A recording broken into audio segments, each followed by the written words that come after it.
We'll just probably give a couple more minutes for people to hop on here. Thank you guys for joining us this morning. We're doing these calls every single month. I didn't really know how this was going to start when we kind of started doing these calls in January, but just a couple people talking online and talking on Facebook kind of has turned into these monthly calls. And I'm probably fielding, I don't know, 30 or 40 emails a week from people that have listened to these calls. These are also on our YouTube channel. So I do want to mention that as well. We don't really promote a lot of that stuff, but we do have the Good Success YouTube channel that in the future you can go to watch these. Also, we do try to push everybody to the Real Estate and Crypto Free for All Facebook group. And that is these calls will be on there by next Friday. So that's kind of our promise to try to get those calls uploaded to that location, the Real Estate Free for All Facebook page by next Friday. And then also we also own the domain to real estate and cryptos plural .com. So real estate and cryptos.com as well. It's another place where you can go in the future and find these calls. We do have an event coming up, and it's not really all about crypto. It's more about real estate. So I do want to make sure I clarify a lot of the reason why I'm doing these calls on every one of these calls. But my main reason is because I'm a real estate investor, and I believe in the last major technology boom that happened was the internet boom, right? In the 90s. And I kind of believe that a lot of people, especially your old school people, got left behind. And it's interesting today because I still see realtors at times that want you to fax things. And I'm like, do people actually still have fax machines? I didn't even know that was still a thing. It's kind of like asking people to pull out their cassette player or their 8-track player or something to make, people in real estate fax. And it's interesting as technology changes over the years, people and whole sectors get left out of that new age technology that's happening. So the main reason why I'm doing these calls is not to try to get everybody to invest into crypto. And I hope I've made that. I know I've made that fairly clear on these calls. I don't think to the outside world they understand that, and that's okay. There's always going to be the naysayers and always going to be the people that don't understand what you're doing and why you're doing it. But I'm actually super excited. Our next call, I just met a guy, his name is Dustin Lauer, and he's literally a hard money lender. He's been a private hard money lender, whatever you want to call him, for about the last 15 years. So he's deeply entrenched in real estate. But right now he understands this to a much better, deeper level than I do. And he is tokenizing real estate. So he's already created a coin. It's supposed to be live here, probably might already be live. But it will be a coin used to tokenize real estate. So, and I've talked to him about, what does this mean? How are people going to be able to use it? And he's like, it can pretty much go as many directions as you want it to go. So it can be used for lending. It can be used for crowdfunding in the real estate space. It can be used as just a homeowner, for instance. One of the things that he talked about was a homeowner being able to basically tokenize their real estate that they own, where they're not really taking a loan out. They're basically getting the tokens, and they can obviously exchange those tokens for cash at some point, and it won't be a lien against their property, but it will be kind of like a deed restriction, so to speak. So, or even like a reverse mortgage, you can think of it like that. So it's interesting what's happening. And again, like I said, I've said this a couple of times, I already have tenants that want to pay me in crypto. I've talked to Liam Chase, who's one of my coaches, and Liam's going to be on here again, probably in the next couple of months, talking about how you can accept rent right now with crypto. It is a technology that's starting to happen. So I believe not in crypto. Don't get me wrong. I believe that the technology behind crypto is really going to change everything. And I think it's going to happen faster than we even believe. If you've been paying attention, you are even seeing today that the United States is already trying to figure out this digital currency. China already has their own digital currency. And eventually, if you believe in Bible times, which I do, I think it's all going to happen. And it's pretty astounding how things come true. So I do want to, next call is going to be a little bit different time. Normally it's the first Saturday of each month, but the next call is going to be on May 14th. So that's the second Saturday of May. I'm at an event that weekend before. So we're going to probably the next 2 months, I think will be on the second Saturday at 10 a.m. So let me see what else we got going on today. I told you guys about the next event. I do want to remind everybody about the real estate and crypto free for all event. Most of it's going to be about real estate. I'm not going to lie. Here at September, right here in my office, September 30th through October 2nd, I'm hoping to have a big crowd. I think we're going to be selling out of that. Last year we had about 89 people here. I think we'll have about 100 people. We can only have seat about 100 people. So I'm excited about that event coming up as well. If you guys need more information about that, you guys can go to goodsuccess.com. Today's guest, Ryan Leach. So Ryan, I'm not even sure how we got connected. I think maybe he saw a Facebook post and jumped on one of these calls and then connected with me. But I had a pleasant conversation with him. He's actually a real estate investor. He has a real estate investment company, but the main thing that he does is he owns a marketing ad agency, and he helps people with that. He even has these cool metal business cards that you guys can, get from him. And I've seen those, and they're really interesting. But he has his own decent size operation where he's even accepting, some investor funds to kind of help with that. He's going to get into that a little bit. If you don't want to do it yourself, but also he's going to talk, and I'm excited about him talking about how you can, if you just want to do this on a small scale and just kind of like piddle with it a little bit and figure out. One of my friends, Al Williamson, I think you guys know him. He actually has an H&T miner, and I think he's making like $8-10 a day, which is a lot. For oh, look at this. Robert Kelly says he still has cassette and VHS tapes. Thanks, Robert. You're showing your age, sir. So we're going to get into the call today. So Ryan, thank you for being on with us today and investing in our community. Absolutely. So like I said, I'm just going to give the floor to Ryan. If you guys do have questions throughout, you guys can put it in the chat. And we'll probably open up the mic at the end if you guys want to actually have conversation. I'm totally fine with that. Just know if you have a lot of noise in your background, or if you're in a noisy place or a dog barking, we do have everybody muted now. You will have to unmute your mic when it comes to that. So these calls normally go around an hour, but we let them go as long as people want to stay on. So an hour and a half is about my limit. But I do have plenty of time today. So Brandon Rook says, are you a hoarder or a genius, Robert? I don't know. I don't think anybody knows the answer to that question, Brandon. So welcome, Ryan. I know Ryan's got a cool presentation that he's presented for us. He's going to share his screen, and I will let the floor go to Ryan. Thank you, sir. Appreciate it. My only thing about real estate agents, as you mentioned, how they're stuck in the 70s, when the agents that have the business cards with the 70s glamour shot still in today's age. So, but yes, you have to love the 60-year-old real estate agents that still have their 30-year-old picture on it. Yeah. So, all right. Well, I'll get right into it. Is everything good on your end, Tom? You can see. Yes, sir. All right. So, my name is Ryan Leach. I'm going to do a brief overview into crypto mining. I'm going to talk about the very basics of what mining is. I'm not going to get down to the nitty gritty as far as like blockchain and like how development and coding and all that stuff works. Just the basic overview, how you could DIY it yourself, invest into an operation yourself, or essentially if you're just looking for more knowledge about the space. About me, as Tom says, I do own a marketing agency here in Richmond, Virginia. We have about a team of 10 people.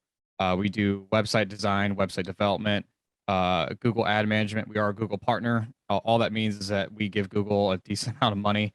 So that's like Google ads, pay-per-click advertising.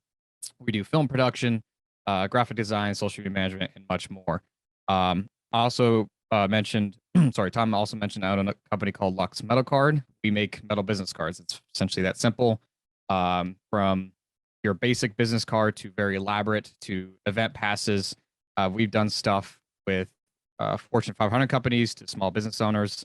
We've done stuff with Lexus, University of Notre Dame, University of Alabama, Amazon.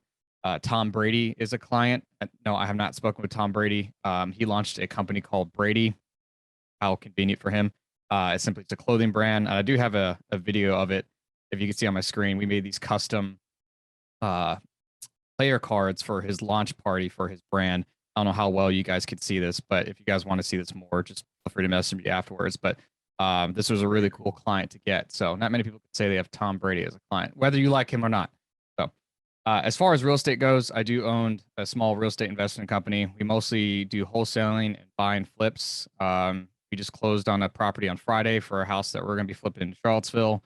And then I had another flip that we closed about 3 weeks ago that we made $92,000 in profit on. That only took 6 months to do, but it was a hell of a project. But That's love the good. payout on it. So Yes, sir. did a bunch of VAs called. It was essentially a cold call. Took about 6 months to get the deal, and at the end of the whole deal, it was a lot of work. It was actually our first flip that we did. It was a great learning experience. But as far as real estate goes, we're involved. And then, of course, I own a crypto mining farm. From what I can find publicly, we're the largest GPU mining operation in Virginia. I'll get into the difference between what ASIC mining is, which is mostly Bitcoin mining, and then what GPU mining is. But from what I can find publicly, we're the largest, and we're still technically small compared to some of these other big guys around the house. So let's get right into it. Crypto mining essentially is a peer-to-peer network, essentially a host of computers that are connected together without a third party. It simply records transactions into the blockchain. Essentially, it's just a public ledger, and all this is public. You can go and view every transaction in the public. It's not private in any way, other than the addresses are technically private, so you don't know who owns the address. But the idea that people can use crypto for criminal acts and not be found is by means not the case, because everything is public. But a miner is essentially a node in the network that collects transactions and works to organize those into blocks.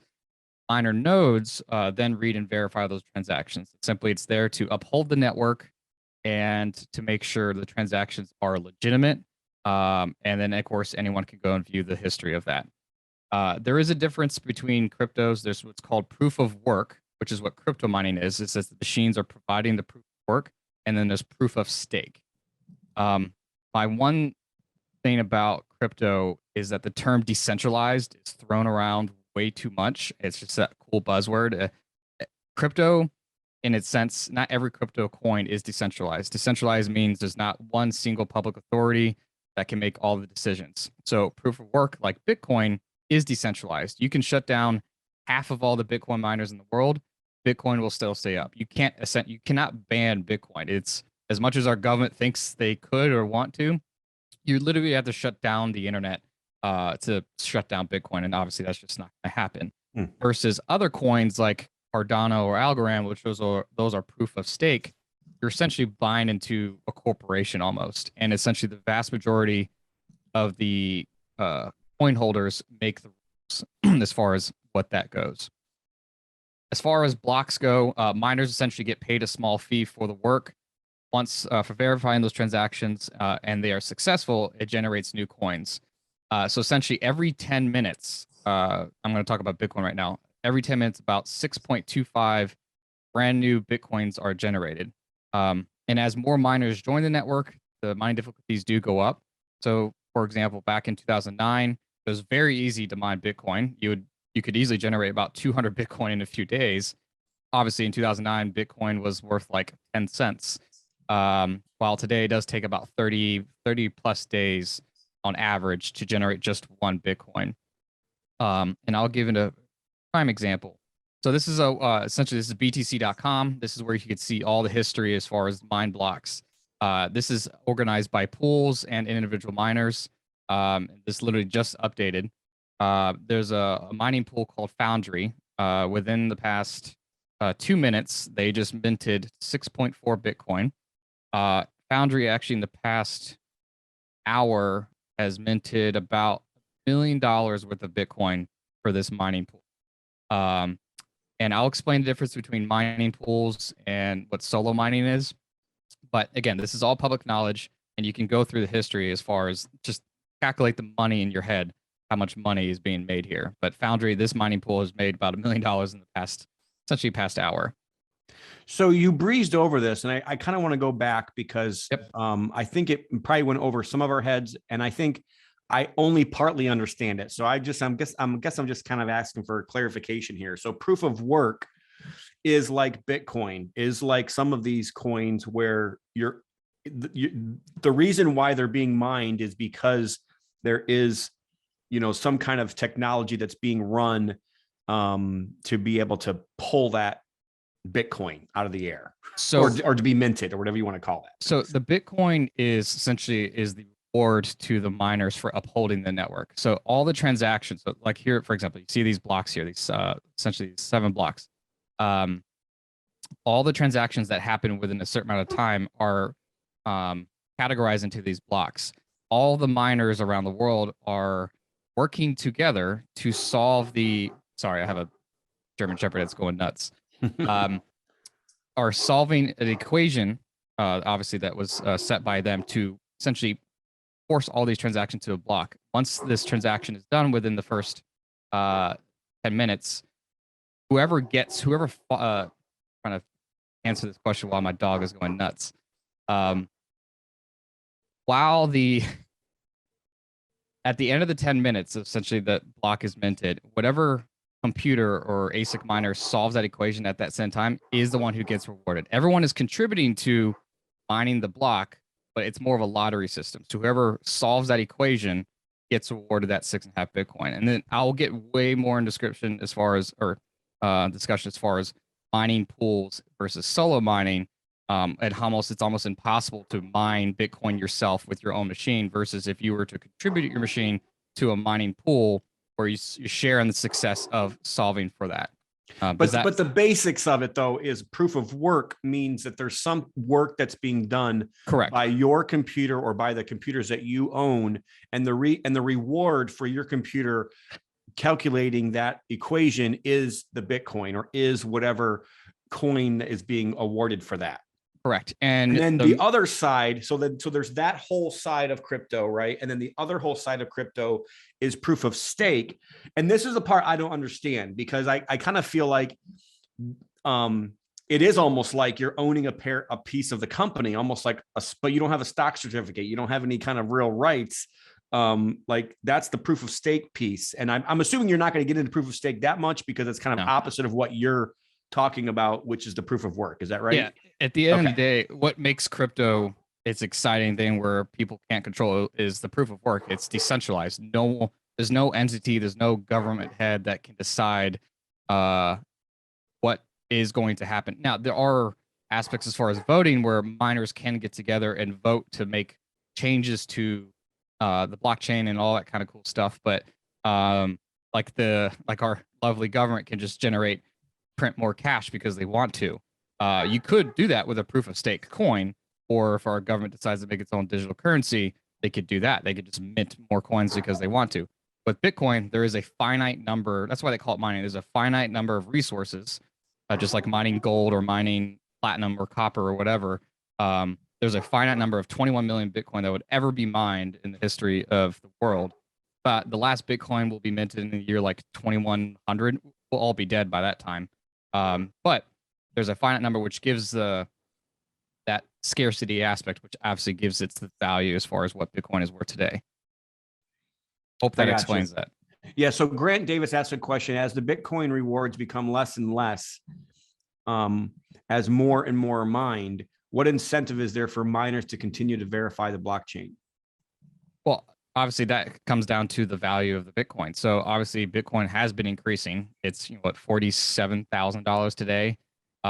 And as we get closer to that number, I mean, there's a lot of other things that not get into the whole like the whole stocks aspect as far as trying to predict what Bitcoin is going to be worth. I can see Bitcoin being worth about 100,000 in the next year or two. I know Satoshi, whether he's a person or a group of people, his goal was to get Bitcoin to be worth $1 million a coin. The idea was to replace all the world's digital fiat currency, which is about 21 trillion around the world.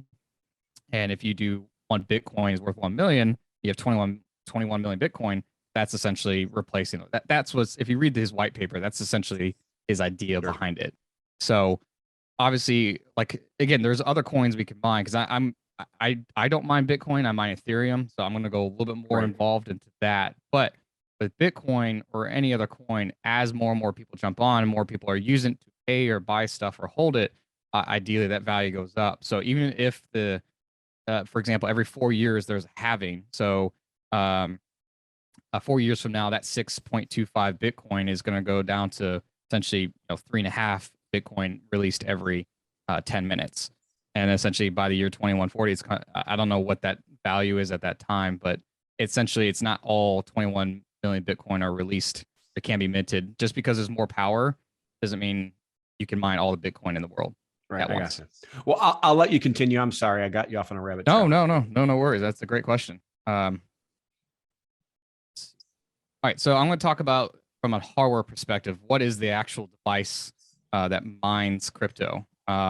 First, essentially, I'm going to talk about ASIC, which stands for Application Specific Integrated Component. This is a machine that's literally designed to do one thing and one thing only, and it's essentially to mine one type of crypto. You can't switch it to another coin. They're not designed for that. So if you could buy ASICs for many different types of cryptocurrencies, but if that cryptocurrency essentially dies off, that piece of machine you have is essentially a very nice paperweight or very expensive paperweight. These things are very, very loud. They suck an insane amount of power. They generate a ton of heat. But one positive thing about this, it requires very little knowledge to understand to set this up. It takes about less than 5 minutes. Essentially, you plug it in, you set the network, you plug the Ethernet in, and then you're pretty much good to go. These things are fairly expensive. Now, the main thing that people will see comes to crypto mining, usually when they're referencing like Texas, all the Bitcoin miners out there, they're all using ASIC machines because you cannot use a GPU to mine Bitcoin. You used to like a long time ago, but that the algorithm changed. You can no longer use GPUs to mine Bitcoin. You have to use this type of machine. Could you use this in your house? You could. If you have kids and you're married, especially like I know a lot of guys that mine crypto, your wife is probably going to kill you because this thing sounds like a jet engine. Just to give you an idea as far as decibel range, about 10 of these generates about 100 decibels. So imagine having a helicopter in your room. So, and obviously the more you add, it can go louder. So I'm going to play this video. I'm not going to play the whole video. This is like a 7-minute video. You can find this on YouTube. This is I believe this is Riot Blockchain. This is a huge crypto mining facility in Texas. They generate about $1 million a day in Bitcoin. They generate about 750 megawatts of power. You can see the size of their facility. You can fit 30,000 new ASIC miners. 30,000 ASIC miners. So the consumption is basically it's an insane amount of electrical power Each miner has about that is being used. watts that it's Again, pulling. you could buy one or two of these for your home, but this is not the ideal type of setup if you want a DIY type approach. It was only pulling 1350. The miners now are. There are places online, which I'm sure you may have heard of, Compass Mining. It's essentially is what they're doing. You can lease or have them manage the ASIC miner for you. You own the machine, so you can request them to send it to you.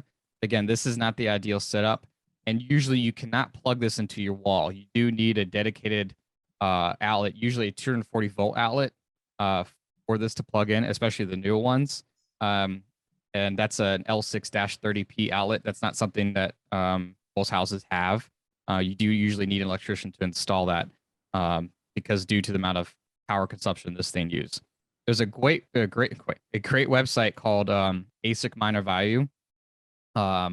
It's public knowledge. These are all ASIC machines you can buy, and it kind of tells you what is the profitability per day on these ASIC machines. Now, keep in mind, you have to make sure it's the right. What you're looking at is the right algorithm, and the algorithm that is equated to a certain type of coin. Cadena is a new crypto. This gold shell KD6 is not mining Bitcoin. Bitcoin is the SHA 256 or SHA 256. This is mining Bitcoin, and you can organize this by. I'll go to Bitcoin. So the most profitable Bitcoin miner you can buy, right now is the iPolo B2, which generates about $15 a day. This is after electrical use. So sorry, I take that back. It generates about $30 a day. Electricity is about pulling almost $10 a day in electricity costs. It's profiting about $18. This is why Texas is growing so huge, because Texas is subsidizing for Bitcoin miners on its electricity costs, and some of those mining operations are getting like 5 cents a kilowatt hour, which is insanely low, which is great. But for me, I'm mining with GPUs, I'm paying with the space we're at about 14 cents a kilowatt hour. So obviously, when it comes to mining crypto, the lower cost you can spend on electrical, it's only going to benefit you, make you more profitable. So let's break this down like a real estate investor. Okay. So I buy one of these machines, and how much does the machine cost? That depends. So let's go back to, or what's the range? Just give me a range. You don't need to give me exact. This Bitcoin Ant miner, this is a S19. This is about $10,000 for this particular machine. And Bitmain is one of the main guys or big dogs in the house. If you're going to buy a Bitcoin miner, I would recommend buying it from them. And you can buy direct from them. So, for example, this is their website. It's about $10,000. I do believe you have to pay in crypto for them, but this is a legitimate company. They are one of the main players in the house. You can buy these used on eBay. I would just be very cautious of that because they could be non-functional and all that stuff. But you're looking about $10,000 to generate about $14 a day. Now, that being said, you have the income, and then what you're trying to explain, though, which I just want to make sure I make this clarification, because I know you know, but I'm not sure everybody knows. Like, there is a cost to run this in electricity, and there's probably maintenance costs as well that will kind of come up as time passes as well. So obviously electricity is your biggest component because, again, it's a machine. You're paying electrical power to uphold the network, and you're being rewarded with the crypto. Now, obviously, you should sell off your crypto to pay your costs, because mining operations have gone out of business because they were so bullish on crypto. Like in 2018, a lot of mining operations went kaput because they didn't sell off any crypto. They're like, we're just going to hold it. And then what happened in 2018 is called a crypto winter. Everything went down. They didn't have enough money to pay off their bills. For example, there was a huge mining operation in Virginia Beach. It was like a $65 million facility, and they didn't sell off any of their crypto. And Dominion Power, they didn't pay their bill. It was like, you owe us quite a bit of money, and essentially they got shut down. Only other running costs, of course, is internet. You don't need super high-speed internet. You could technically use dial-up, which is not ideal, but you don't need like gigabit speeds for internet.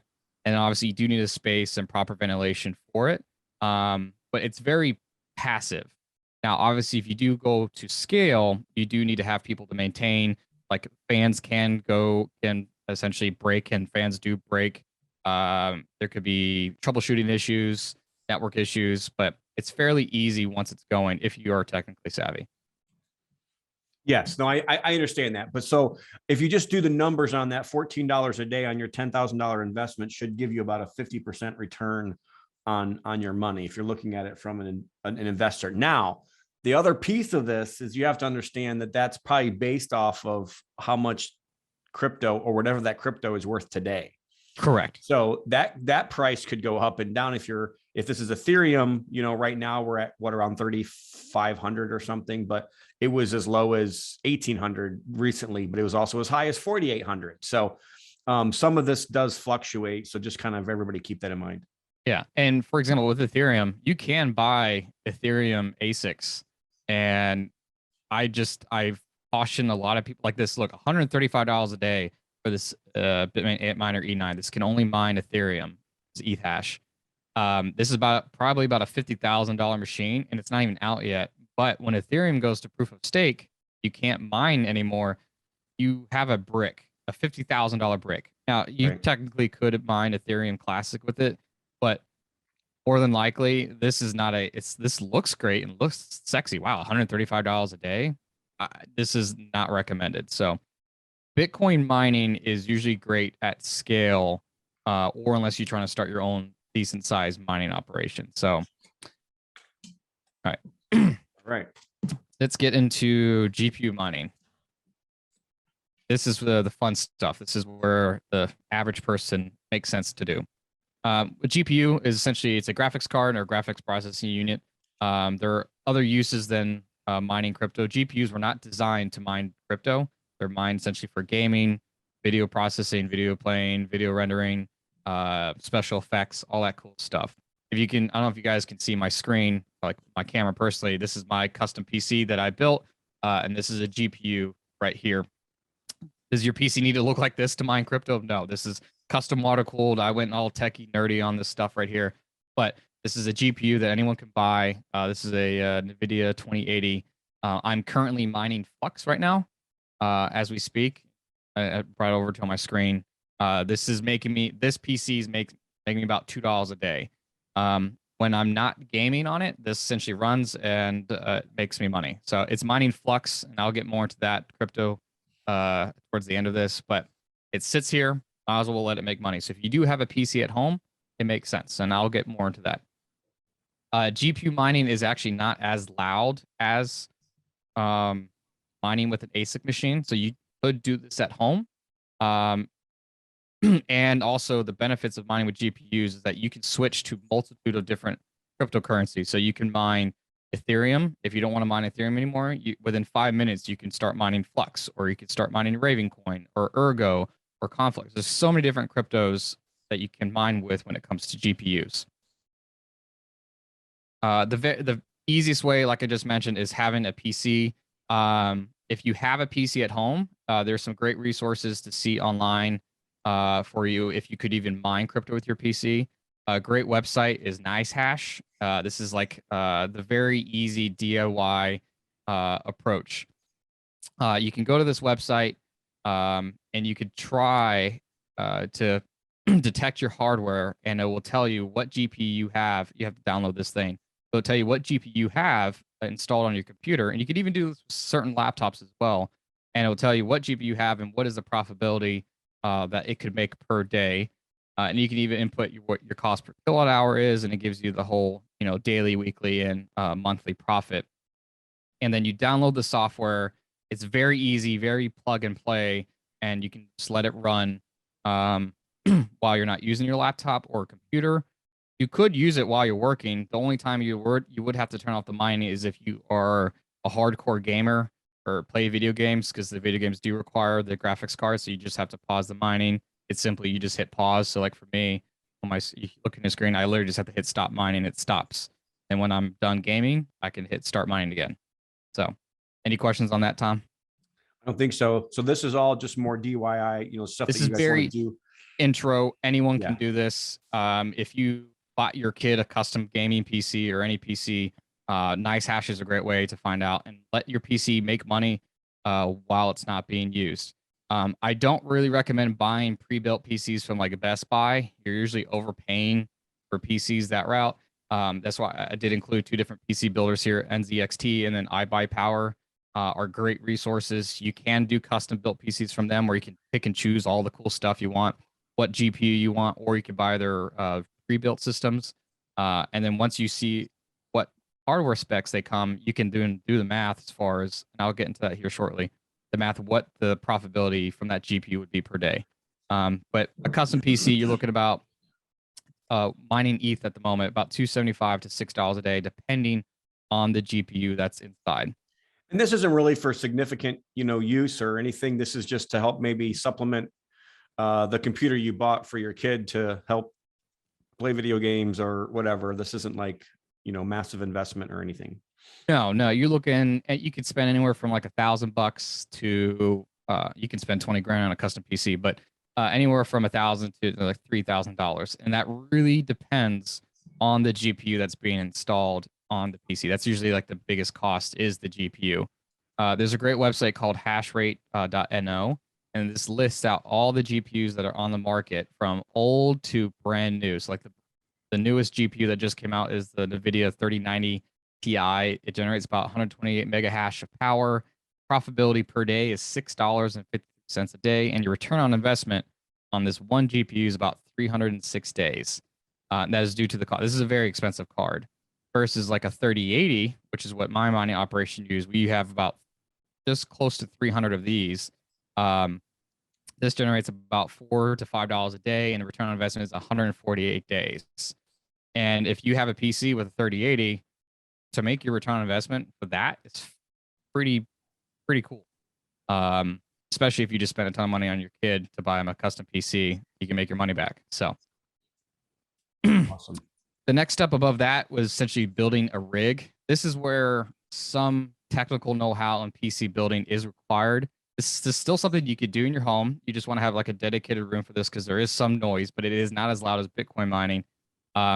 Again, this is a PC at the end of the day. This is a power supply, a motherboard, PCI Express slots, and this person has essentially 6 GPUs. This is not mine. It's just a rig that I found online. This can range, again, depending on the GPU that this person has. You can buy these off eBay, StockX. If you're lucky to get one at Best Buy's online site, if you could beat the trading bots. And it's very easy to build. There's plenty of videos online to learn how to DIY this. It can take about 3 hours to build one of this. It's just got to be able to source all the parts. And this you can scale to as much as your house allows you to. I have a buddy of mine in Texas who I got into crypto mining. He went on the deep end on it, spent about 50 grand, and throughout his house, he has GPUs laying and running all throughout his house. It's obviously not, he's married now, but he has no kids, and it's just making him a decent amount of money. Obviously, that type of setup is not for everyone. I don't think my wife would allow it, Ryan. Probably not. So, but you could do like a one small or a custom PC and have one built, and it's no one's going to know the difference. But I've got room in my office, so I could throw a bunch of those in my office if I wanted to. You could. Here's another one. This is about a 10 GPU. And those are not super noisy, or are they? They are noisy, but they're nowhere near as loud as the ASICs is. And now they do get loud as you add more. The biggest thing is how loud are these fans right here to essentially cool the GPU, because these things do put off heat. And again, this is another DIYer. This definitely looks like in a house in a spare room. You can also use, this is not mine. This is a very jerry-rigged setup. When I say DIY, there are people that I've seen some of the most ridiculous setups, but I like the hustle, and I like that this person is making money with these tiny GPUs and this, makeshift, Amazon shelf right here. This is not ideal. This is definitely like a fire hazard, but it can be done. Ryan, when you say it throws off heat, all I can think of is like maybe some of my apartment buildings, we can just throw a bunch of these in the basement and they can heat the building in the wintertime. There are a few on YouTubers online who have GPU mining stuff in their basement, and they route during the wintertime all the heat into their HVAC to heat the house. I'm not joking. It. That's and awesome. then during the summertime, there's one guy I watched, he does it to his house, or he has a greenhouse and he puts the heat into that during the wintertime. So you could technically do that. That's great. Here's another setup. This is the last setup I'll show for this type of scale. This is a grow tent, usually designed to do something else. And this looks like it's in an office space, and he has exhaust fans and intake fans. Down here, he has the intake fan to bring in fresh, cool air. Then he has these exhausts to pull the air out, and it looks like he's just throwing it into the ceiling. It's actually technically what we do. And this tent can help maintain and keep the heat inside this tent, and the noise can be mitigated a bit in this type of setup. This is probably like a $20,000 setup this person has here. And his room is somewhat hot. This is like, I can't tell if that's 91 or 97 degrees. Ideal temps is around 80 degrees is what you want, but this can be done at home. It just is, what is your comfort level at noise? Now, this is my mining operation. We're in Midlothian, in Virginia. This is in a Class A space, which is technically not ideal. We have about 26 gigahash of power. We do not do the makeshift rigs. We use server cases for our mining. It just makes it more organized and clean. We put off a ton of heat, and you'll see here in a second, where we push the heat, of course, to the ceiling, because we can't really exhaust it out of the building, so we push the heat out up in the ceiling, away from the room. And that should be. So we do about, I hope everyone can hear that noise. That's loud at scale. Yes, again, it was pretty loud. You do not want to have this in your bedroom at that scale. Plus, with the amount of electrical setup we have, we pull about. Or 65, do you? Yeah, we put about 65 kilowatts of power, so our electrical bill is about $6,000 a month. But we generate about 12 ETH a month currently, which is about $33,000 a month. So there is profit there. And again, if you are in a commercial space, you do have rent and all those other things you do have to consider. At this type of scale, you do need to have a lot more technical savvy and know-how, because rigs can go offline. Like literally after this call, I have to go down to the farm because 2 mining machines turned off, and I have to figure out why, or just simply sometimes just turn them back on. You do have heat issues you have to deal with, because like if our HVAC system goes off and the ventilation just stops working, this room gets to 120 degrees. We do have fail safes set in place for if these temps on the machines reach a certain temperature for them to automatically turn off, because fires can happen. And there's one time where we did have a machine catch fire. That was more due to faulty, cheap Chinese wiring that was installed. Thankfully, we didn't lose any GPUs. We just lost the rig, which is only like $500. But at scale, you have to know what you're doing to help to do your best to mitigate those risks. But at the end of the day, that's very rare. But this is making us a decent amount of money. We have about $700,000 invested in this mining operation.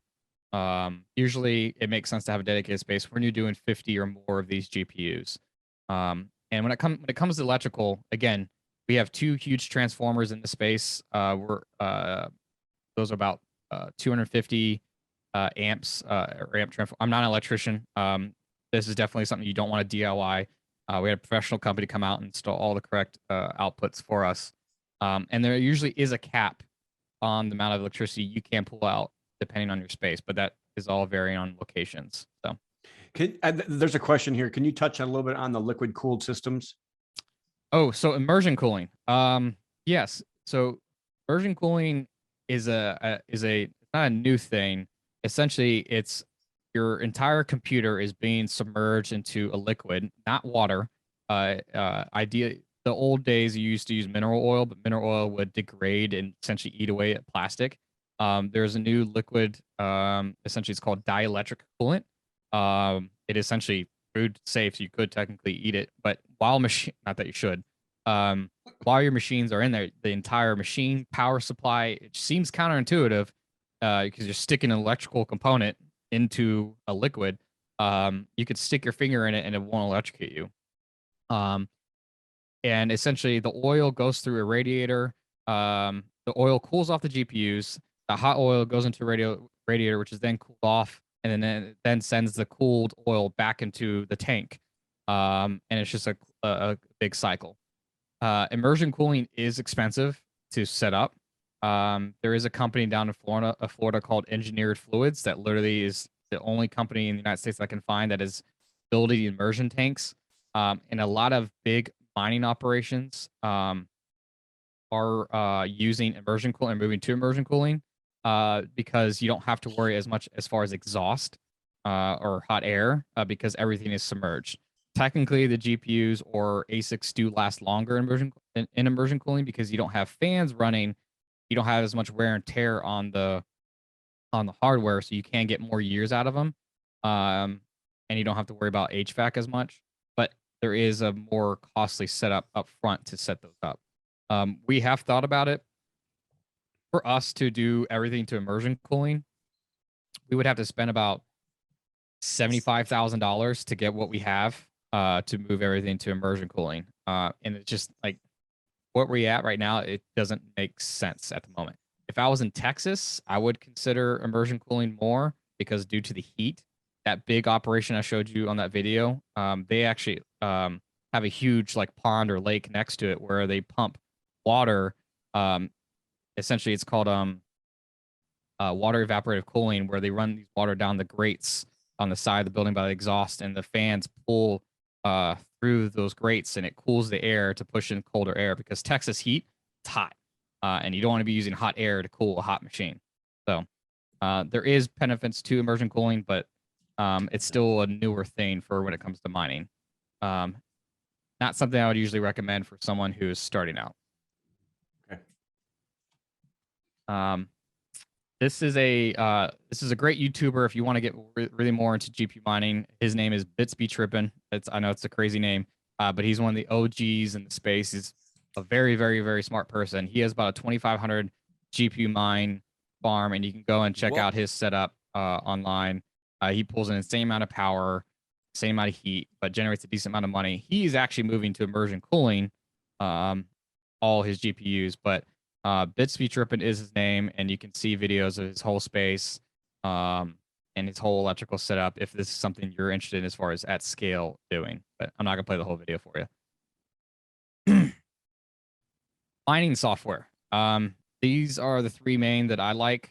Mining software essentially is the operating system or the OS that runs your machines. Like I mentioned, NiceHash is the easiest DIY. A 12-year-old could figure this out. NiceHash type setup. It's free to use. Even though you are mining Ethereum on NiceHash, they do pay you in Bitcoin. So if you like, you're not mining Bitcoin, it's just they pay you in Bitcoin for the mined Ethereum. And there is a somewhat of a fee involved. But this is great for small scale starters. And again, it's just nicehash.com. HiveOS and MinerStat are more for more advanced setups for people that are looking to essentially optimize their machines a little bit more further or mine coins directly for what they're looking for. I use MinerStat. So for example, this is my PC. I'm monitoring this one particular graphics card. It makes about $2 a day and minus electricity. So it's making $1.65 a day on mining Flux. So feel free to look these up. But again, if you're looking to DIY approach, NiceHash at scale, these are the two main mining software out there. Now the big question. There's a lot of doom and gloom when it comes to mining. So many people think that mining is going to cease to exist when Ethereum goes to proof of stake, because the vast majority of GPU mining is mining Ethereum. Their reason to move for proof of stake is a BS opinion. I don't agree with this transition. Obviously, this goes from a decentralized coin to a non-decentralized coin. But the question is where does all that hash power go? Can you make money after Ethereum goes to proof of stake? The answer is yes. You could switch now and still be profitable. So right now, there's about 1 petahash of power out there in the world mining Ethereum. And again, where does this hash power go after it goes proof of stake? It's probably going to go to one of these three. It's essentially going to be distributed between one of these three coins: Flux, Ravencoin, Ergo. I'm not going to get to the tech side of it as far as what each of these coins do. But if I were to switch now, I can still be profitable. It's just more profitable right now to mine Ethereum, what the price of Ethereum is at this moment. And if you want to see Ethereum as far as its profitability, about every minute there are about 2 or so Ethereum that is released. So like, for example, Ethermine is one of the largest mining pools for Ethereum. And the past 3 mining blocks, they have won 6 Ethereum when it comes to that. Any questions on this, Tom? No, I mean, that was actually one of the questions in there, and I knew that you were going to get to this. So it sounds like right now you're continuing to mine ETH, but it's kind of feels like these coins are newer on the scene, and so they're obviously probably a lot cheaper. So like in today's dollar per like, you know, like in today's return, these probably don't look like ETH does. But I mean, one of the reasons why I was so excited about this particular call is I actually have a friend of mine. And if I told you guys who this was, a lot of you guys would probably know who this is, because I know the people that are on this call, and a lot of people know my other investors that I work with. But I have one of my largest investors, his son, started mining ETH when it first came out, when it was like almost just Bitcoin and Ether, okay? And he had mined 8,000 Ether. And it had done one of these major swings. And his dad is a very calculated person. So he was literally looking at this from the perspective of, holy crap, now that ETH is so low in price, it's costing me more in electricity to mine than it's actually worth. So he shut it off, and he said, we're going to stop mining, because, you know, now it's worth, he thought it was costing him money at the time. And he wasn't even getting his worth out of it. So what happened is he had 8,000 ETH. it finally got back to, I think it was $1 that it got back to. And he thought to himself, okay, now I'm going to sell. So he sold 1,000 ETH at $1 and got $8,000, which basically cost what he had into the machine and the electricity over the year. But in today's dollars, if you do the math, I mean, 3.5 million.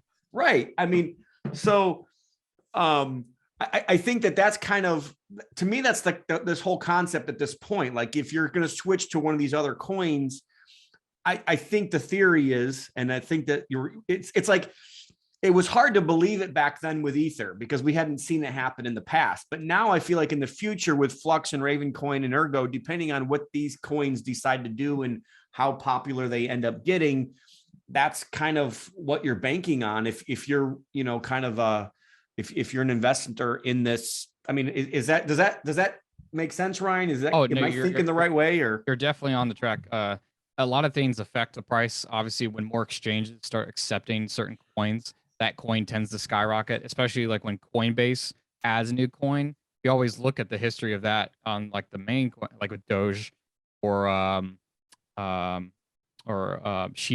When Shibu came to Coinbase, it skyrocketed because now there's more user adoption for that coin.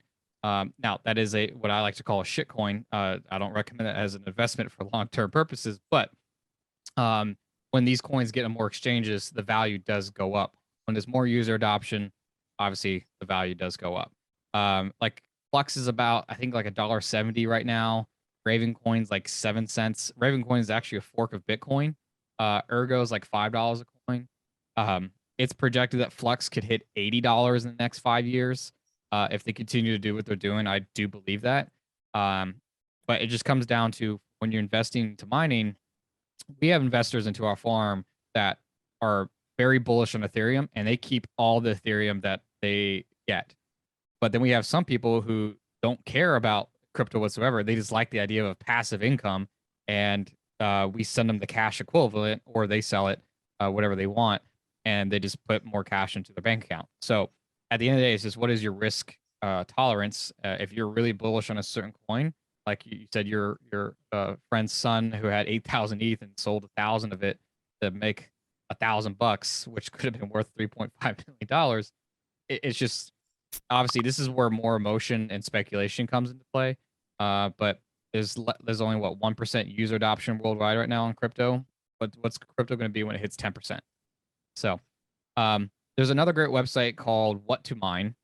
This is like the ASIC website I showed you, equivalent for GPUs. You can literally plug in a number of GPUs you want. So say if I have 8 GPUs of the 3080, I could hit calculate, and it tells me it will make me $35 a day on average in Ethereum.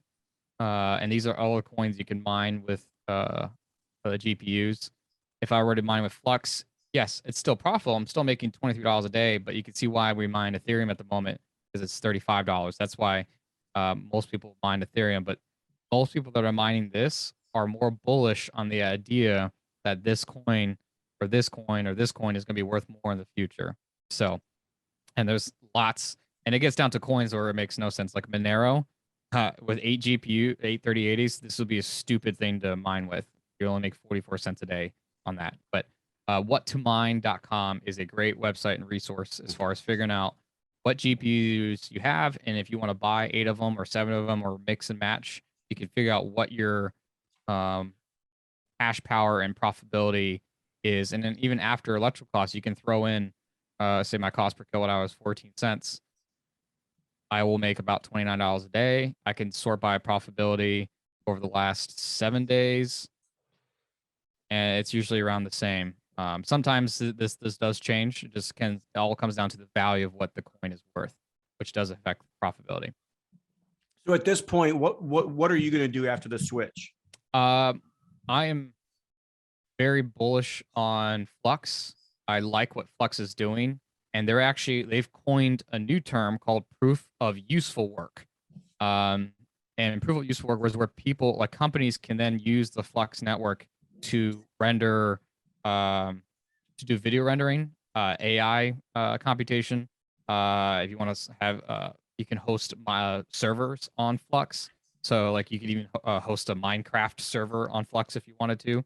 But there's actual useful case and real world problem other than just upholding the network in a transaction standpoint. There's a useful case for it. So hence proof of useful work, which is why I think Flux is going to be the next big dog in the house because of that aspect, where you're utilizing not just the processing power track transactions, but you're using the processing power of these GPUs to actually do something.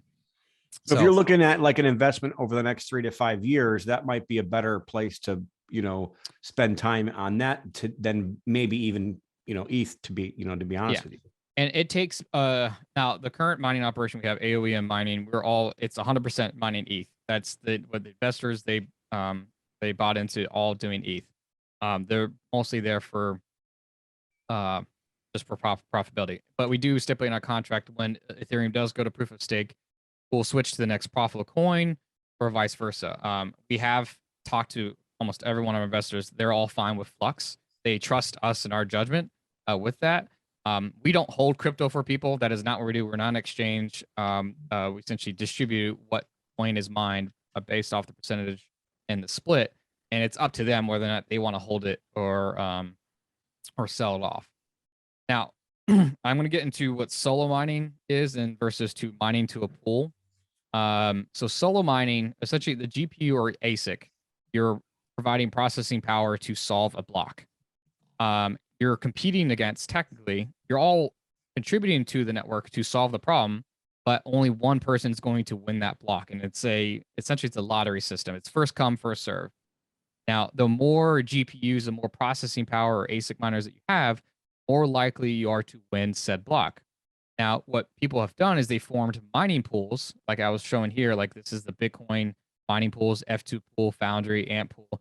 These are people with that are joined together as a group of people to get more returns, or it's more guaranteed. I hate using the word guarantee. You're more likely to win the block because you have more processing power. As you saw here, Foundry has an insane amount of processing power, and they've made about $1 million. But when you're in a mining pool, the rewards are split based off the hash power that you are providing on the percentage that you're providing to that mining pool. So if you have one GPU, you can make $1.50 a day, but versus if you have 300, our farm makes about $600 a day because we're providing that much processing power to the network. Now, you can take the risk of mining solo. It's very risky, but you're playing the lottery because you're paying all this electrical power for the hope that you will hit a block by yourself. There was a kid, because I actually saw his interview with this, who hit an Ethereum mining block. He had like 2 gigahash of power, which is like 10 or so GPUs, and he hit a huge ETH block worth $540,000, essentially 168 ETH block. But he spent like 4 or 5 months of hitting nothing, and then he hit a block. But again, this is just as equivalent as hitting the lottery. It's very rare. The likelihood of him hitting this again, there's way more risk. But if you have that much time on your hand and you're willing to spend that money on electricity for the hopes, then yeah, you can solo mine. The vast majority of people are mining to a pool because it's more steadily income because you have that much more processing power for you. Does that make sense at all, Tom? Yes. Questions on that? So here's another website, Mining Pool Stats. The largest Ethereum mining pool is Ethermine, which is what we use. They have 28% of the network. We have about 26 gigahash of power. So if we were to form our own mining pool, we would be number 48 in the space. But even with us, we could do our own mining pool. But in my opinion, we've done the math. We would need to be at 80 gigahash of power to make the same amount of returns because there's just way too much risk to be forming our own mining pool on ourselves. But we'd be number 48 in the world if we were to form our own mining pool. Wow. But when you have investors and you have electrical bills, it's just I don't like risk, that level of risk and luck to play in. That's why we mine to. I agree with you. Why you should invest in crypto mining? There's no emotion. It's not day trading. And that's why I like about it. You're upholding the network, which is keeping the network decentralized. So if you're true person that believes in crypto, this is why you should do it. Again, I'm all about real estate, but the thing about Bitcoin or crypto mining is that you don't have any nagging tenants. So you could spend $350,000 on a rental property, and then after expenses make, you know what, $200, $300, $400 an income, and it takes you a certain amount of time to pay it off. Versus if you were to throw 350,000 into mining crypto, that's a huge difference. But I believe in diversification, all that great stuff. But I don't have someone calling me because the toilet's clogged or a property manager or I'm not fixing a roof or whatever. It's just another way of investing. Return on investment is fairly quick. The return can range from a year to 2 years. It really just depends on the market. Again, this is not guaranteed. I am not some sort of financial advisor. And I believe you did mention on the last call that you can do certain custodians, you can use self-directed IRAs to invest into mining. We have a few people that invest into our operation with their self-directed IRA. We're fine with doing that as long as your custodian does all the paperwork. All I do know is we have to pay them in cash at the end of the month versus we can't pay them crypto. We don't have anyone that's invested with a crypto IRA. But some mining operations do allow this type of setup. So if you have a lot of money sitting in a self-directed IRA, that is an option. Yeah, the other way to do this, which we kind of talked about on the last call, is setting up an LLC or setting up a trust, and then the trust does this investment. So that way you're kind of dealing with that third party outside of the self-directed IRA custodian. I don't believe that there's any problem, and I don't think the self-directed custodians have a problem with that, but they're getting more and more up to speed on this. I saw even Quest is now like really going out and about. I spoke with Quest a while back at Jim Ingersoll's event back in March of last year, and I forget his name, but he had never heard of this idea, and they were exploring it more. I think I put that into their mind, like. They said they have what, $600 million just sitting there. I'm like, oh yeah, I think it's over $1 billion in cash that's sitting right now or something. It's ridiculous. Anyways, so that is an option for certain mining operations. Now you did hit on this point earlier where, yeah, you could buy $50,000 in ETH and just hold it. And I know this has gone up since the last minute, and I don't know why the text is cut off here, but let's say you buy $50,000 of ETH at $3,333. That's 15 ETH. It could take 5 years to double, and you're now at $100,000 as far as what your value is, and you made 50K. Versus if you were to spend $50,000 in mining equipment, which equates to maybe about 2 gigahash, maybe 3 gigahash of power, you're making anywhere from $85 a day. Again, this can change, but with that amount of power, your return on investment is less than 2 years, and the lifespan on these GPUs is about 8 to 10 years. So you could do the math that $50,000 towards mining long term is going to be way more profitable versus just buying $50,000 of the coin. Plus, if you hold the coin and it goes up in value, you'll have way more ETH or whatever coin you're mining versus just buying that coin. So again, I believe in holding crypto. I have a ton of crypto myself that I hold, but of course I am mining as well. I just believe if you're going to throw money into crypto, you don't want to be emotionally involved into it. Mining is a great passive way to do that. And well, and I think it's one of the closest things I've seen that is similar to real estate in a way, because you're buying an asset that's now producing something. So it's like you're buying a rental property. So I buy a rental property for $50,000 and I produce this much money each month by this rental property. Well, now I'm buying a machine that's producing this much in this coin. It may not be in dollars, but I can probably, very easily, if I wanted to go back to dollars, just sell those, ethers every single month and bring it back to dollars if I want to. And I think there's another part of it. So like, I think we think about real estate in two terms, and I do at least. When I buy a real estate asset, I want to look at, is it going to appreciate, and what is the rent going to be? So I feel like there's this passive piece, and then there's also the speculative piece. And I think that's the same thing here. The speculative piece, though, isn't how much is the machine worth, which is our house. When I look at this in real estate, it's how much is the house worth. It is how much is the actual coin going to be worth. That's the speculative piece, because really, in all actuality, how much was Ether worth 2 years ago? right? 500, maybe $1,000 maybe. Right. So it's multiplied 5 times. I'm not saying Ether is going to multiply 5 times again and it's going to be worth 15,000. But if it is, then you have the appreciation kind of, plus you're getting the cash flow from the actual machine each month. Right. And these big dogs, everyone knows her, BlackRock and Fidelity. BlackRock threw 400 million. This was a few months ago, through 400 million in mining stocks. And Riot Blockchain, which is that huge mining operation in Texas, 400 million for them is not a lot, but it is still a lot of money. And then Fidelity and Vanguard and Schwab have all been loading up on mining because from a long-term perspective, this is where the money's made. Not NFTs. Yeah, I know you can make money on NFTs. I have my own opinion about that whole space, but there's 1,001 ways to make money in crypto. But at the end of the day, what makes it decentralized is the proof of work. It is the machines. This is the base. This is what makes crypto a thing. So,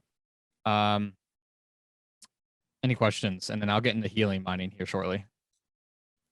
Yeah, there is a question on how the profits taxed. I do think that tax is something I'm going to really have to dive into, because I was even thinking about that even on the front end. So like, if you think about it, when you buy these crypto miners, there ought to be a immediate 100% depreciation in year one, because it's personal property. So like, there is actually a tax benefit when you're buying these. And again, I'm not an accountant, so make sure you talk to your accountant about this. But I know that I've done investments in things like ATM machines and other things like that, where I get 100% depreciation in year one. So like, there is a tax benefit, honestly, when you're purchasing these things. And then on the back end, obviously, I'm sure that you can probably approach this from, at least you're not a tax advisor, I know, Ryan, but like, no, how are you taxed when you make these coins? So we do everything legitimate, by the book. My business partner, his name is Ryan as well. He owns a financial company called Anchor Financial Group. It's actually in his building. And I let him deal with all that paperwork. I have no desire to do that. When it comes to, you are correct as far as the tax standpoint where you could write off, but that depends on if you're buying the machines yourself or you're buying into a mining operation where they're just hosting the machines. There's two ways when it comes to mining crypto if you're investing. If you're buying the machine yourself or you're investing into an operation that hosts it for you, yes, you could write off the depreciation aspect. There are other operations that do what we do. You're buying the hash power from our operation. You can't write it off because you don't own the machine. You own essentially shares into the mining farm, and you're bought into, essentially you own a percentage of the processing power of the farm. So everyone's bought in. That's the way we do it. So like a $10,000 investment gets you 296 mega hash of power. And then we split 50-50 on what is mined for the Ethereum that month. Actually, we do it on a weekly basis, but we do a 50-50 split. We cover electrical costs on our end. Maintenance is covered for 2 years.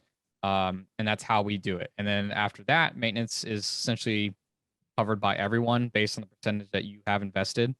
So like if a GPU goes down, we have to replace it. It's like get like a $20 charge 1 month, versus if you own the rig and the GPU goes down, that's like a $2,000 investment you have to go to fix. So there's two different ways to invest. That's just the way we do it, and how we have scaled.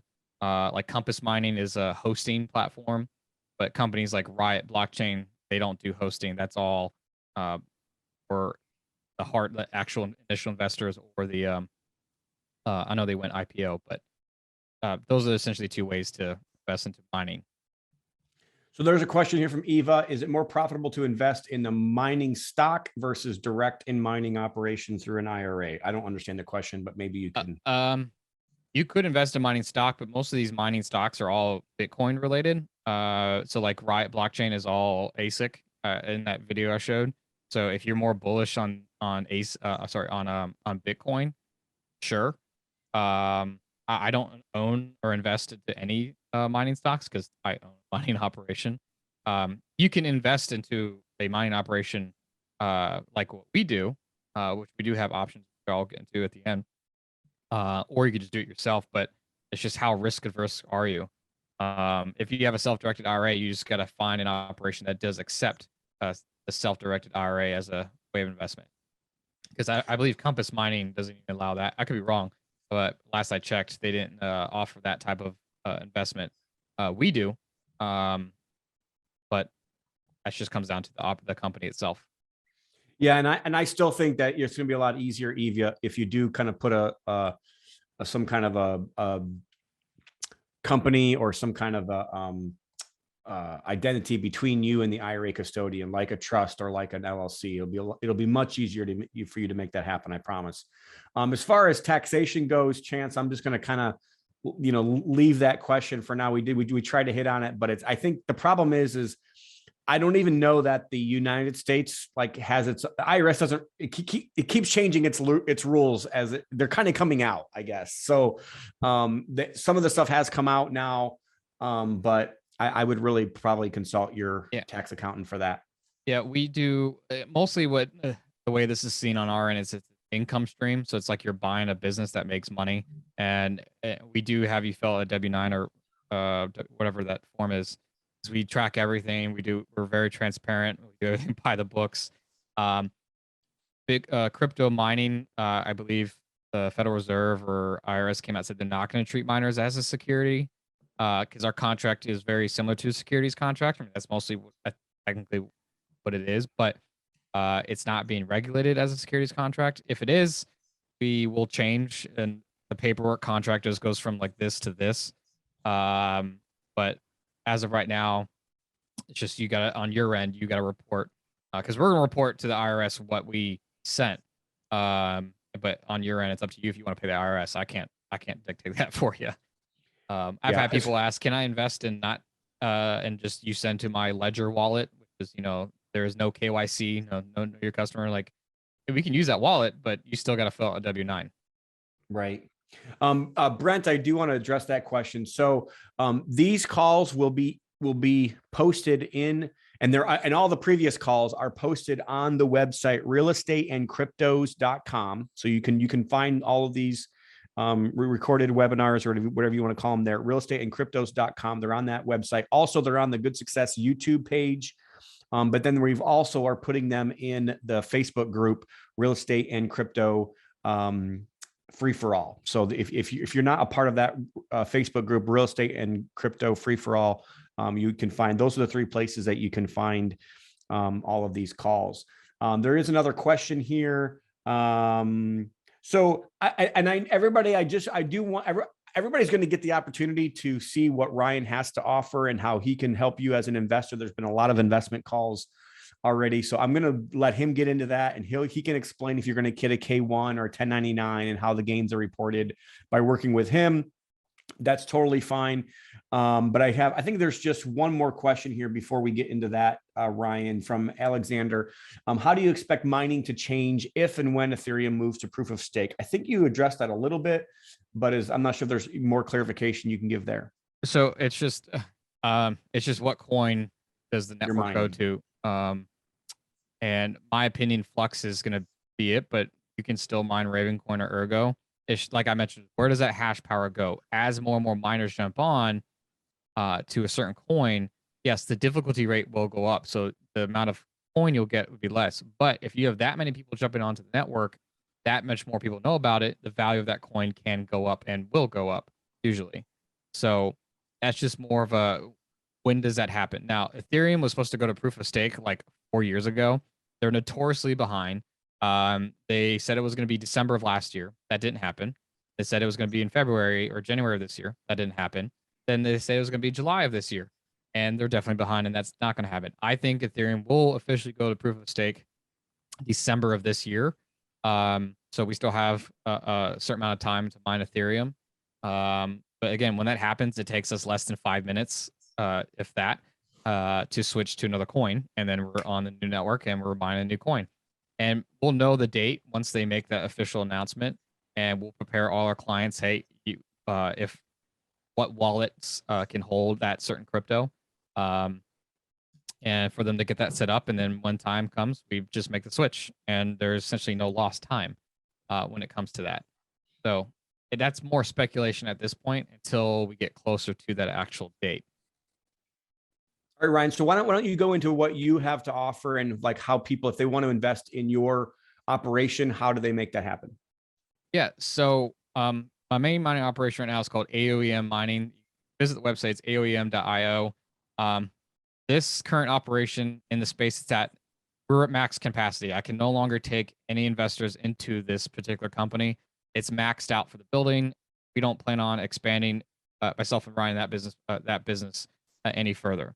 That being said, I am launching another farm we're buying the land sometime next week. We're building a whole new operation. This is still staying up and still live. It's called MineStrong. Essentially, it's the same component. We're going to be focused more on flux with this business. So you can go visit this website, minestrong.co, fill out your information, and then what level investment you're looking to do. We're not looking for people where it's the last $10,000. Essentially, that is going to be the minimum. If it's like your last 10 grand, you should not be investing into mining crypto. You should be doing other things. This is, again, there is way more risk when you're investing into crypto in generally. But that being said, if you are interested in investing into a crypto mining operation that is based in the States, because there are a lot of people that do what we do, but their operations are based in Russia. And Tom, I believe you had mentioned this. A lot of people pitched you these mining operations, but they're in China and Russia, and you can't physically go see it. I don't have a problem giving people tours of our current operation. I do it all the time. I am going to the mining farm here in the next 2 hours, and I'm also giving another person a tour. I have no problem showing case this is where it is. We do have security involved because of the amount of money that is invested, but you can come and see our operation. You can physically see and touch it. Tom, I wish when you came to Richmond, but I was in Texas, I would love to have shown you the farm. I'm coming back in September. Perfect. Yeah, we definitely could show you then. That's right. He has the next event.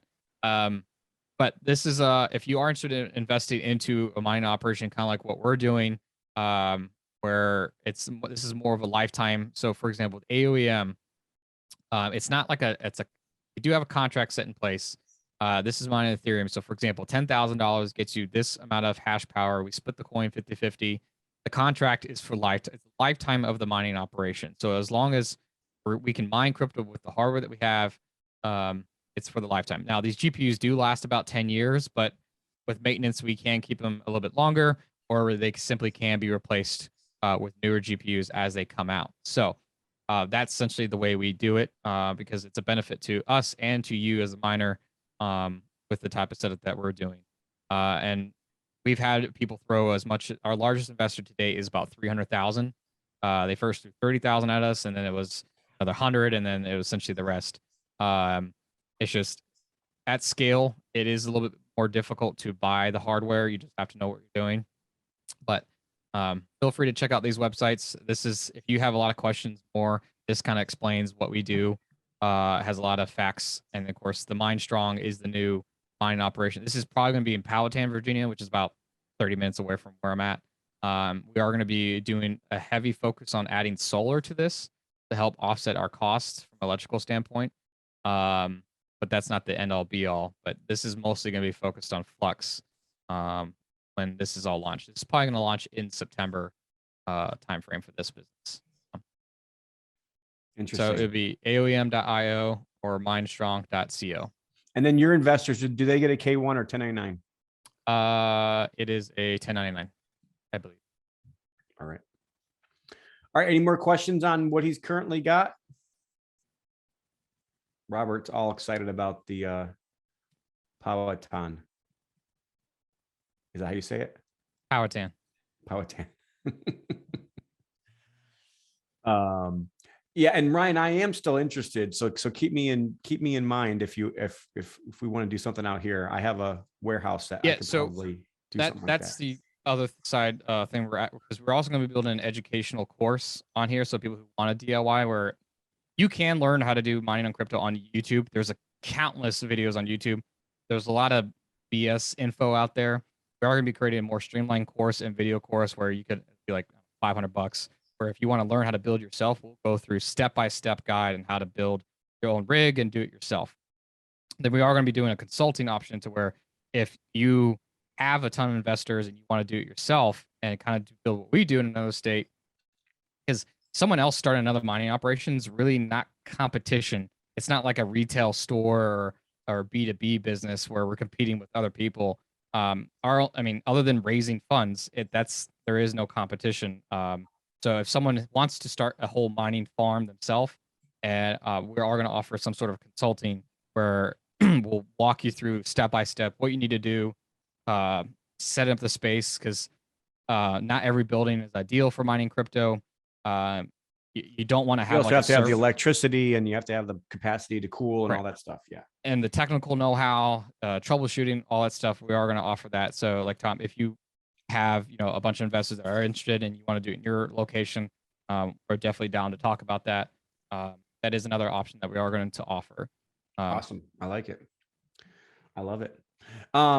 So Ryan was going to also, I guess I have one more question. So there's one more question on your investment opportunity, Ryan. At what point do they need to actually supply those funds? So you're saying that you're not going to be up and running until September. Are you needing those? If somebody wants to invest in your new operation, is that something that needs to be invested now, or are those funds needed in September? That's when we plan on hit the start mining button. So that should be within the next month. Essentially within the next 4 weeks, we're going to start raising money for that. And we'll have obviously contracts set in place in a certain time frame that we plan on launching. Because we already the amount of money that has been thrown at me is ridiculous. And I started just mining crypto myself back in 2020, and I did it with my custom PC, and then I learned how to build a rig, and I started posting pictures on it. And then people were just like, "Hey, can you build me a rig, or can I give you this much money and you manage it for me?" That's kind of how it started, and just like it's a lot of people are very interested in the space, love the idea of the passive aspect where we built this program and business for mining crypto, and it just comes down to where do you want to put it. There are places around the United States where you could, if you're someone in your state has been doing it. Not many people are doing what we're doing. It's usually just DIYers in the home or their Bitcoin operations. Or if they are doing GPUs, they're usually overseas in China or Russia. And I don't know if you want to invest in anything in Russia at the moment for what's going on. So this is why we're creating this program.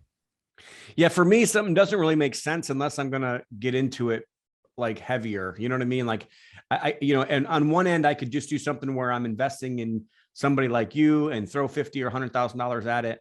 But if I wanted to do it, I would want to build like, a good whole room full of these to kind of to really make it, worth something. And at that point, then, like you said, there is more money sitting in this realm, honestly, maybe even than real estate. I just, every time I talk to anybody about crypto, and even Liam, who is one of my consultants, is getting pitched stuff from guys at Facebook, and it's just ridiculous. And there's not even because there's nobody that has experience. Like nobody has 30 years experience in this. Nobody can say I've been doing crypto for 30 years like we can in real estate. So if you're a little bit ahead of me, you're valuable to me. So let's make sure that we have that conversation, right? I appreciate your time. So I know that we're already at 11:24, but I did want to give him a couple minutes. If you guys were interested in something super simple that you can put in your own house, if you're on TikTok or Facebook, you probably have seen these pitched by people already. And a lot of times it's like you said, Ryan, you don't know if what you're being pitched is real. You don't know if I should trust these people, because there is a ton of BS that's out there. And it's kind of hard to sift through all the BS when it comes to crypto. But the HNT miners, I have a good friend of mine, Al Williamson, who we talked about, who is doing this as well. I was going to give Ryan a couple minutes just to kind of go over the HNT miner. I think he has one that he's going to show us. And then also kind of like just a couple minutes on if somebody wanted to get involved in something like that themselves for a really low dollar amount, how they would be able to make that happen.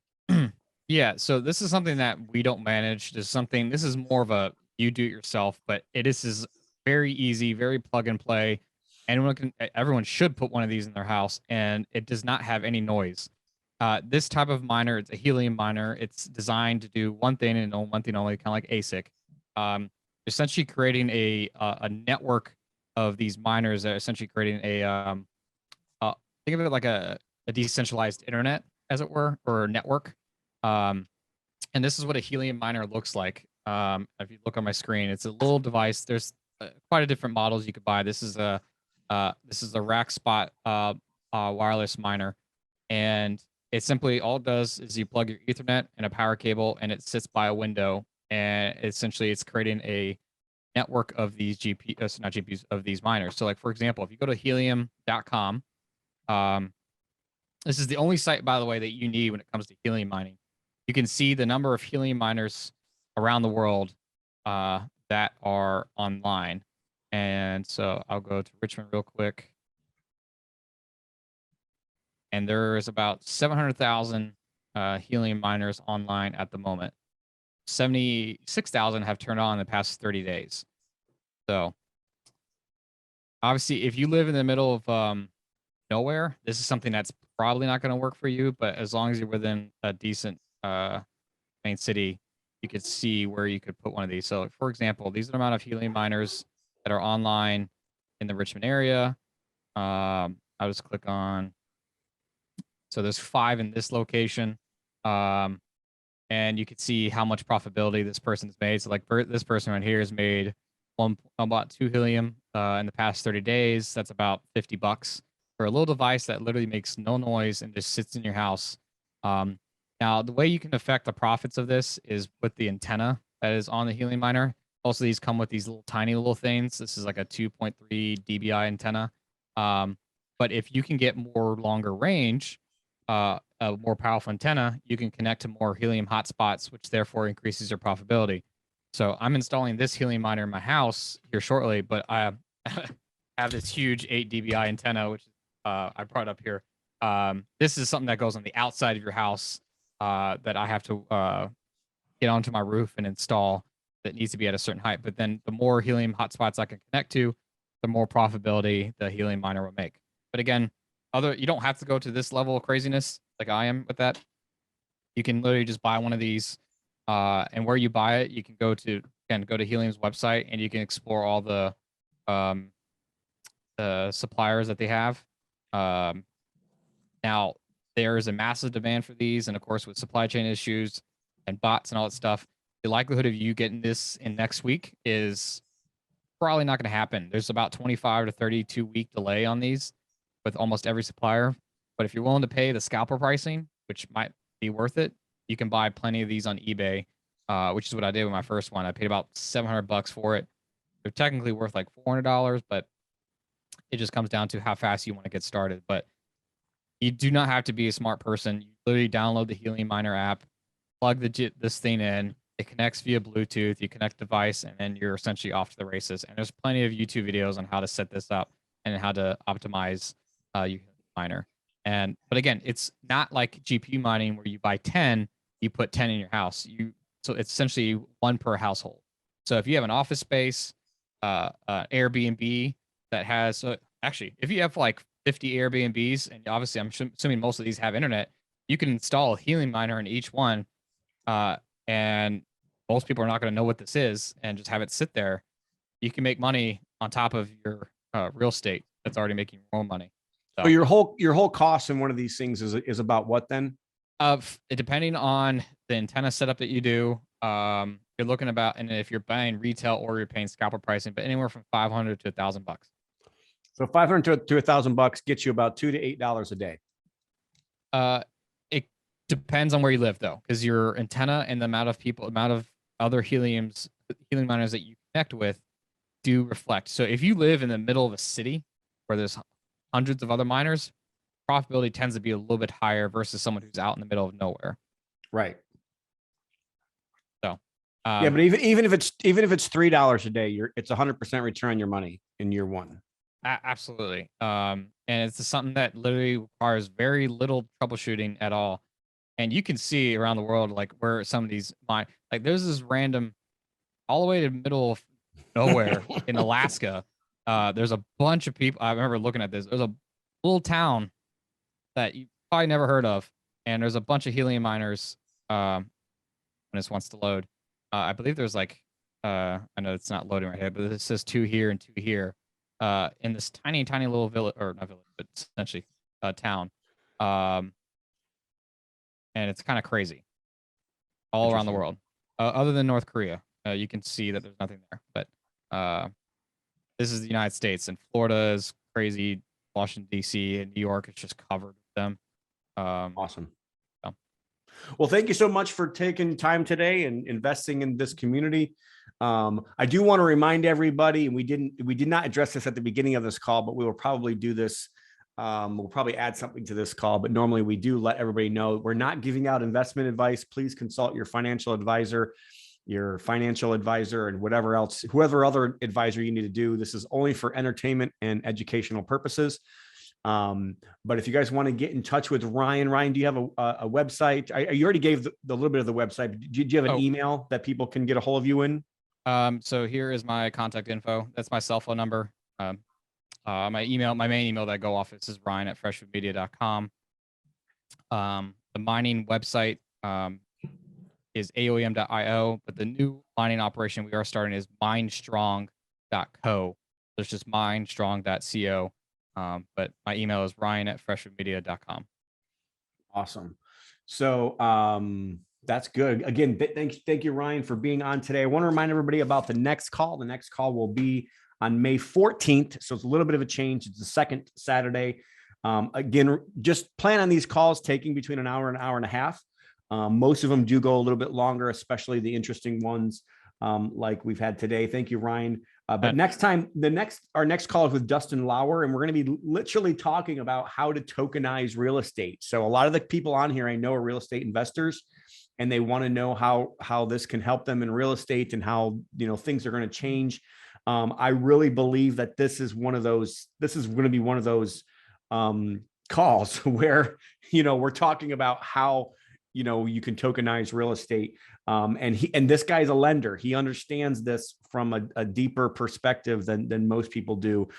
So again, I appreciate everybody for being on here. Don't forget about our events coming up. And if you guys haven't signed up yet for the Real Estate Free for All, please get your tickets, because tickets are going to run out and they are free. I think we have 2 more slots available for speakers or for people that want to sponsor the event and help us out, because we do the event for free. We just have fun for a couple of days, and we have some great education, and it's a great networking event. A lot of people that are on this call were at the last events, but if you guys can be a part of that, that'd be awesome. I do want to mention also, I haven't mentioned this quite a bit, but I am actually going to Israel. So if anybody's interested in an Israel trip this year, I think I have like 6 seats left available for that Israel trip, and it's in November, December trip of this year. If you guys want more information about that, you guys can reach out to me personally. I will give you my email address, T-Olson, O-L-S, that's T-O-L-S-O-N @goodsuccess.com is probably the best place to get a hold of me for that. Or you guys can tag me on Facebook or find a way to be able to get in touch with me there. So that's going to be it, guys. We'll see you next time, May 14th, 10 a.m. When we talk about tokenizing real estate with Dustin Lauer. Thanks again, Ryan. Appreciate you for all of your time spent creating this presentation and investing in our community today. Absolutely. Thank you. That's it, guys. Have a good day. Have a good Saturday. God bless.